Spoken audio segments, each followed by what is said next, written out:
Hey guys, Mitch Byram here again with you, pulling out of the Lowe's parking lot. Another hat, another day, right? It's been a good Restoration OS morning, and the rest of the day has belonged to Big Red One Restoration. I've had to hop in and help the team out a little bit. It's tough to be short-handed, and management and ownership and leadership is not always about pointing the fingers towards where the enemy is and telling them to go win. Sometimes it's about hopping in and helping. Obviously, every business is different, and if I'm at the level of, you own a company with hundreds of locations and hundreds of employees, then you probably need to stay in the leadership role. But with a small operation, a couple $1 million a year, small shops, you need to be able to hop in sometimes when your people need you. While you're bridging that gap, trying to find people. Let's be honest, the job market it should be easy, right? Because there's a lot of opportunity, but it just seems difficult to get the people. And when you get the people, they do need training and onboarding. You can't just send out unskilled, untrained staff. So I'm going to go take a look at a project. Water heater came out this morning.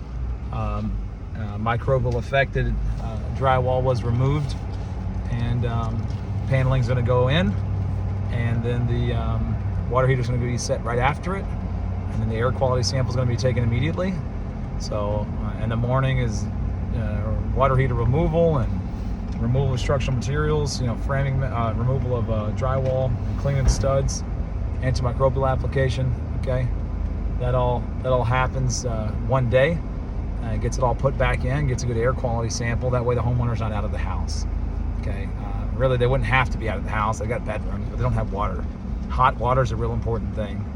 So if you can, even if it means collaborating or pulling someone from the office to the field or whatever, if you can bend over backwards and set the logistics up to where you got remediation technicians and plumbing staff and skilled carpentry labor to get everything done in a day, to keep a homeowner from having to go out of the home for additional living expenses, or even if they don't have it, to live out of the home, then do it. Okay, we're in a situation where the homeowner's got a high deductible, and the difference between going from replacing drywall to replacing paneling saved them some money, and the difference between a discount on our pricing versus standard Xactimate pricing, we was able to keep this homeowner from having to file a claim. They did file a claim. The adjuster came out and was right in the borderline. It's debatable if it's, you're talking hundreds of dollars over your deductible. Do you really need to file a claim? And we was able to discount it down, work with the homeowner, convince them to go back with paneling because it's a faster installation method than drywall, multiple coats of paint, and save some money for everybody. And now the adjuster knows that we're willing to bend over backward for the homeowner, help them save some money, reduce a claim for that insurance agent, reduce some pain, and dealing with another claim, a small claim with an insurance adjuster. So now I've got an adjuster who realizes we are high integrity, high service, and willing to do what's right for the customer, even if it means it makes the job less value. We've got an insurance agent, and we get to go tell them that we was able to give a discount and convince the homeowner to do things a little bit different and change this from a claim to no claim. They rescinded the claim. And we've got a homeowner that realizes that we didn't just rip off their insurance company, bill whatever we could bill. We didn't make it bigger because insurance would cover it, then we could bill more for insurance. And now we've got a great Google review with the customer. So be willing to think outside of the box. Be willing to bend over backward for your customer. And remember, we're in an industry that's tough. You've got 3 customers. You've got an insurance agent who's going to look and see what that loss severity looks like, and if that insured policyholder calls them and tells them they don't like you, it's going to be bad for you. You've got a homeowner who wants their house to look beautiful. They want it to be covered.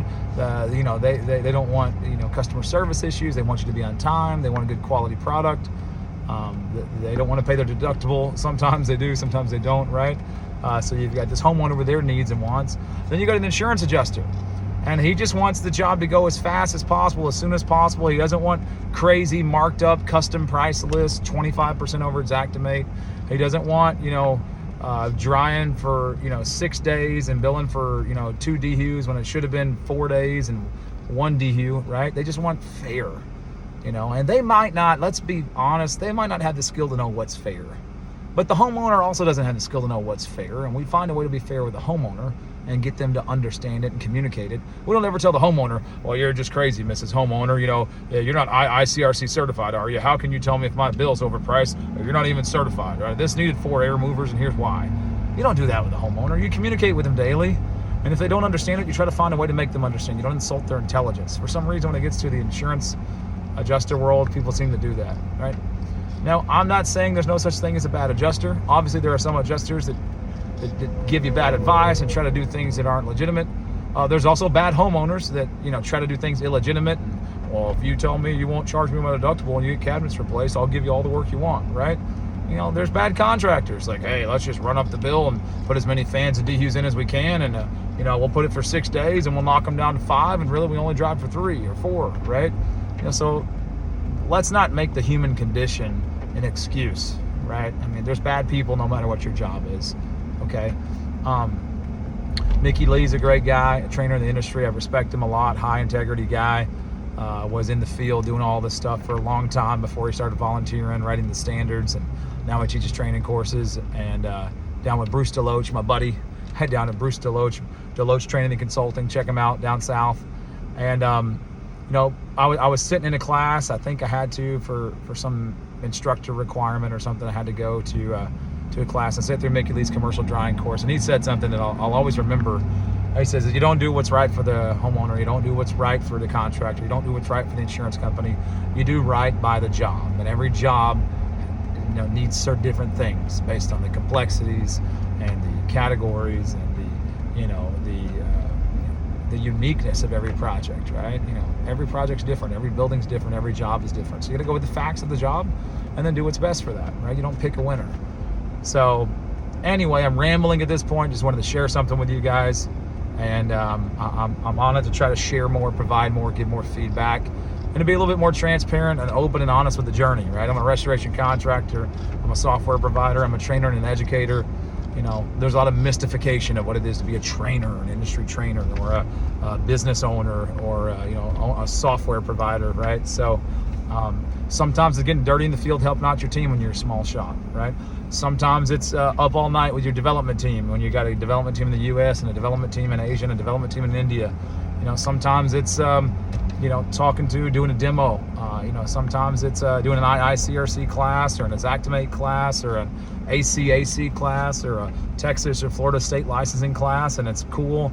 And sometimes it's really boring doing a class you've taught 1,000,000 times and you're just thinking the whole time, would somebody please ask a question, because I'm tired of giving the same PowerPoint slides I've been doing for a decade. Okay, so Mitch Byram here to help you, here to share with you.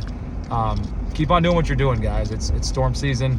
You guys are all overworked, underpaid, right? We appreciate you. We appreciate what you're doing, and stay the course. Okay, bye-bye.